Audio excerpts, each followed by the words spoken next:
NSAS protest, like we know, is a reaction to what is going on in the land in general, particularly in the regard of extrajudicial killings, and they have evidence of people that have been killed in that regard. And so, for me, that is one aspect of the monumental problem we have in the land. It's NSAS, it is end injustice, it is end oppression, it is end subjugation, end poverty, end hunger, end nepotism, end religionism, end bigotry, end tribalism, and so on and so forth. It's end every evil in the nation. So we are doing that at the same time because this time calls for this aggressive intervention spiritually, so that what is happening in the physical does not escalate. I think that when people are grieved and pushed to the wall, they react. And that is what I think the youth are doing. Like I said some time ago, it is not just SARS issues, it's general wahala. General wahala. General wahala. They are reacting to general wahala. Yes, so general wahala. Despite hoodlums' attack, Abuja protests gained momentum as Pastor Paul Enenche leads from the front. Nigeria youths are violently erupting and or sporting pains against scornful politicians of Nigeria extraction who inflicted pains on the innocent generation. The movement has been on across the nook and cranny of Nigeria for over 10 days and still counting.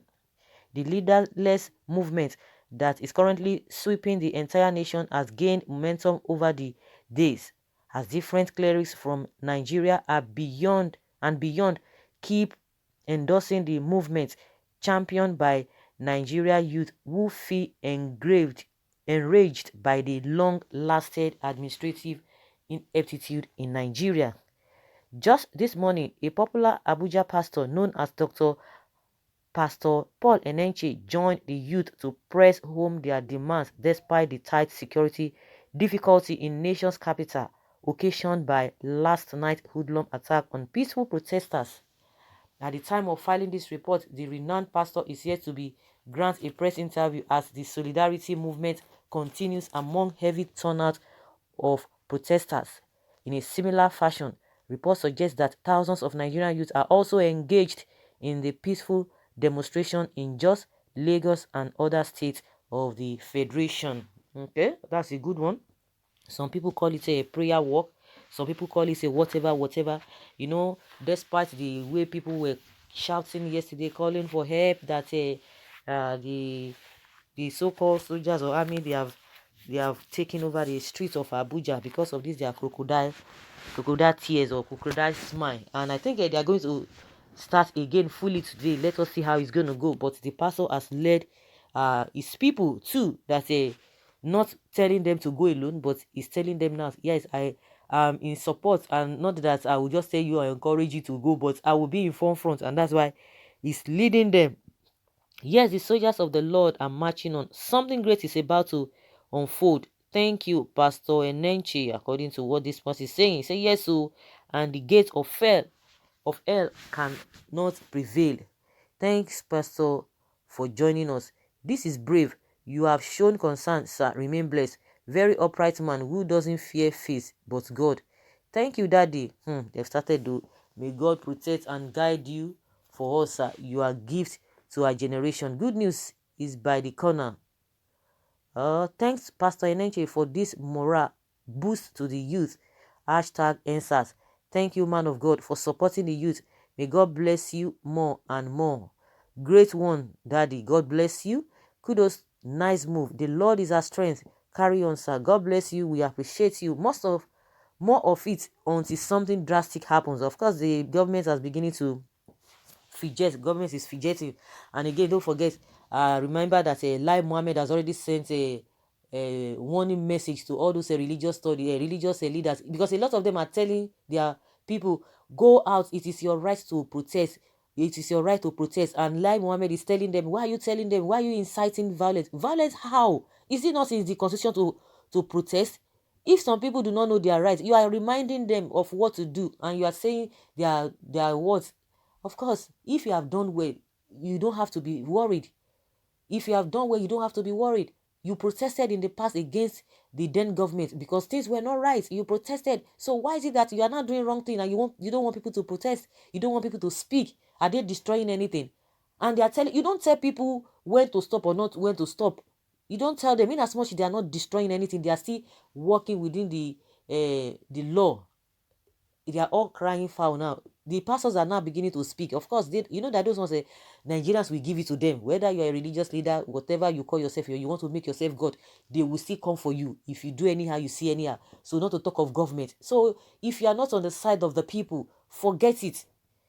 If you are not on the side of the people the people who are law abiding, we are not talking of people who are committing crimes here and there, unlike those who call themselves bandits, or those who are, they have named bandits and what people than those these Boko people and Fulani Esme, those ones that the government is even using money to beg them to drop their weapons. If government wants to, if you want these people off the streets, in as much you can negotiate with those people and set aside billions of naira to beg them, you are even telling them to drop their weapons. The only thing you can use to bribe these youth is for you to just meet their demand, and their demand is not too difficult. I don't know why it is difficult for you. They are asking for good governance. Is that a threat?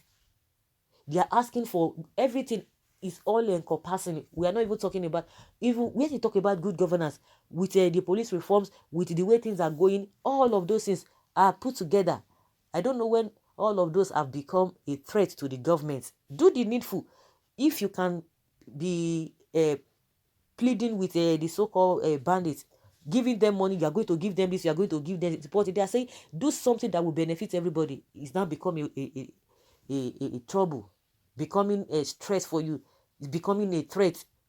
People are asking for good governance. You say it has a international correlation. It has a opposition influence in it.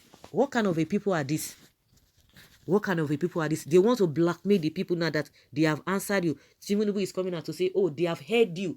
They've accepted what you say, but you have not done it. There are some things that you can do they want to see. That's what they are telling you. And Tinubu is coming out to say, yes, let them go back and sit down. Let them go home and sit down. So you can see, we have seen a lot of pastors coming out to say, you have to do this, you have to do this, you have to do this, you have to come out and protest, you have to go out and protest. And I don't know when it has become a crime for this same Lai Muhammad. So the man has already done his own bit. Let other follow. God will keep and protect him. David went to war often and God was with him. Others in the Bible. Thank you. Okay. All of them are still appreciating Paul Enenche for coming out to work with them. Like I said, some people call it a prayer walk, some call it a protest, whichever way. But in as much it is in this era, in this whole thing that is coming out is a good one. And despite the soldiers or armies interference or intimidation, he still came out. He didn't care. He didn't care. So that's what we are talking about. That's what we are saying, that you guys should speak up when it is the right time. So Nigerian people are not afraid of religious leaders. They are not afraid of the government. I think the government is taking them unaware. They have never seen this kind of a thing before. That's why they are looking for leaders. Which leader? Who leader? You that you are leaders. What have you done? What have you done? And people are saying what you could not do in the past 60 years. Within how many days they have been able to do it. It is all about wickedness. All of you will hear run. You will hear, you will never escape it. You will never escape it. All those putting us, whether you belong to religious group or you belong to the political group, that you are bringing pain into people's lives, you will never go unpunished. You all will never go unpunished, because this is just too much. It's just too much. So guys, leave your comment below and let's have your take on this issue. Thank you.